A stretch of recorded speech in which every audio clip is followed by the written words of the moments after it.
ఈ ఎండాకాలంలో ఎండవేడిని తట్టుకోవడానికి మన ఇళ్లలో తప్పకుండా మజ్జిగ ఉంటుంది కదండీ! అందుకనే నేను ఈరోజు మీకు ఒక పర్ఫెక్ట్ చాజ్ మసాలా రెసిపీ చూపించబోతున్నానండి. ఇంకా ఈ పౌడర్ ఉపయోగించి మసాలా మజ్జిగ కూడా ఎలా చేసుకోవాలో చూపిస్తాను. ఇది టేస్టీగా ఉండడమే కాదండి, చాలా చలువ చేస్తుంది ఈ ఎండాకాలంలో. ఈ రెసిపీని చివరి వరకు చూసి తప్పకుండా ట్రై చేయండి. నేను మీ Jyothi, welcome back to my channel. ముందుగా స్టవ్ పైన ఒక పాన్ పెట్టుకొని మంటని లో ఫ్లేమ్లో పెట్టుకోవాలండి. ముందుగా నేను దీంట్లోకి 3 టేబుల్ స్పూన్స్ ధనియాలు వేసుకుంటున్నాను.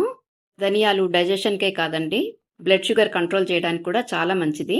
3 టేబుల్ స్పూన్స్ జీరా కూడా వేసుకుంటున్నాను. జీలకర్ర చాలా చలువ చేస్తుందండి. జీలకర్ర లేకుండా చాజ్ మసాలా కంప్లీటే కాదు, ఇది డైజెషన్కి కూడా చాలా మంచిది. మన మసాలా మజ్జిగకి మంచి టేస్ట్ని కూడా ఇస్తుందండి. నేను ఇక్కడ 20 నుంచి 25 వరకు మిరియాలు వేసుకుంటున్నాను. మిరియాలు కూడా డైజెషన్కి చాలా మంచిదండి. ఆ తర్వాత 7 నుంచి 8 లవంగాలు కూడా వేసుకున్నాను. నేను ఇక్కడ 3 ఇంచులు దాల్చిన చెక్క తీసుకున్నాను. దాల్చిన చెక్క బ్లడ్ షుగర్ని కంట్రోల్ చేయడానికి ఉపయోగపడుతుంది.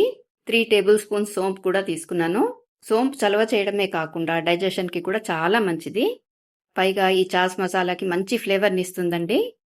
ఆ తర్వాత 1/2 టీ స్పూన్ వాము కూడా వేసుకున్నాను. మీకు తెలిసిందే కదా, వాము కూడా డైజెషన్కి చాలా మంచిది. బ్లోటింగ్, అసిడిటీని కూడా బాగా తగ్గిస్తుందండి. కాబట్టి తప్పకుండా వేసుకోండి. నేను ఇక్కడ 1/2 కప్ వరకు కరివేపాకును వేసుకుంటున్నాను. కరివేపాకు ఫ్లేవర్ ఈ చాస్ మసాలాకి చాలా టేస్ట్ని ఇస్తుందండి.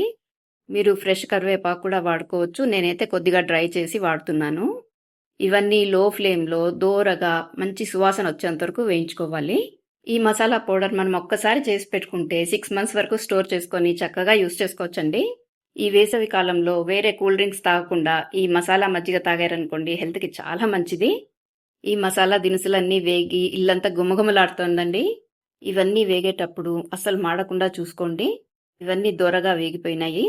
కరివేపాకు కూడా ఇలా క్రిస్పీగా అవ్వాలండి, లేకపోతే పౌడర్ నిల్వ ఉండదు. ఇప్పుడు దోరగా వేయించుకున్న ఈ మసాలా దినుసులన్నీ ఒక ప్లేట్లో వేసుకొని బాగా చల్లారనివ్వాలి. ఇవి బాగా చల్లారితేనే మనం గ్రైండ్ చేసినప్పుడు మెత్తటి పౌడర్ లాగా వస్తుంది.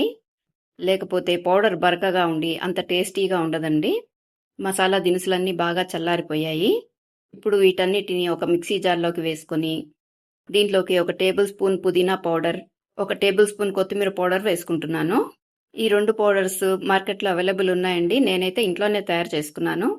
1/2 టీ స్పూన్ ఇంగువ, 2 టీ స్పూన్స్ బ్లాక్ సాల్ట్ వేసుకుంటున్నాను. నల్లుప్పు ఈ చాస్ మసాలాకి మంచి టేస్ట్నిస్తుంది. 1 టీ స్పూన్ ప్లెయిన్ సాల్ట్ అంటే టేబుల్ సాల్ట్ కూడా వేసుకుంటున్నాను. ఇంకా 1 teaspoon dry mango powder, లేకపోతే చాట్ మసాలా ఉన్నా పర్వాలేదండి, మీరు వేసుకోవచ్చు. Mango powder, chaat masala powder ఈ చాస్ మసాలాకి మంచి చట్పటా టేస్ట్నిస్తుందండి. ఇప్పుడు వీటన్నిటిని ఫైన్ పౌడర్ లాగా గ్రైండ్ చేసుకోవాలి. వీడియోలో చూస్తున్నారు కదా, ఇంత ఫైన్ పౌడర్ లాగా ఉండాలి. అప్పుడే మజ్జిగలో బాగా కలుస్తుంది. ఇప్పుడు మనం ఈ పౌడర్ని స్టోర్ చేసుకునే విధానం చూద్దాము. ఒక గాజు బాటిల్ని బాగా కడిగి ఎండలో పెట్టి స్టెరిలైజ్ చేసుకోవాలండి.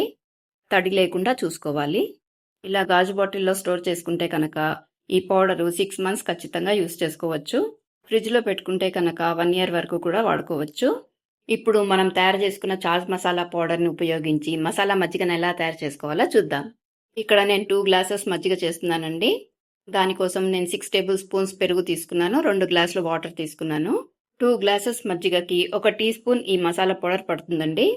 అంటే 1 గ్లాస్కి 1/2 టీ స్పూనే సరిపోతుంది. ఆ తర్వాత 2-3 ఐస్ క్యూబ్స్ వేసుకొని గ్రైండ్ చేసుకోవాలి. గ్రైండ్ చేసుకున్న మజ్జిగని గ్లాసెస్లో వేసుకొని మజ్జిగ పైన చాస్ మసాలా పౌడర్తో గార్నిష్ చేసుకుంటే చల్లచల్లని టేస్టీ మసాలా మజ్జిగ రెడీ అయిపోయిందండి. మీకు నచ్చిందా? మరి ఇంకా ఆలస్యం ఎందుకు, మీరు ట్రై చేసేయండి. మరొక మంచి రెసిపీతో మళ్ళీ కలుద్దాం. Thank you for watching.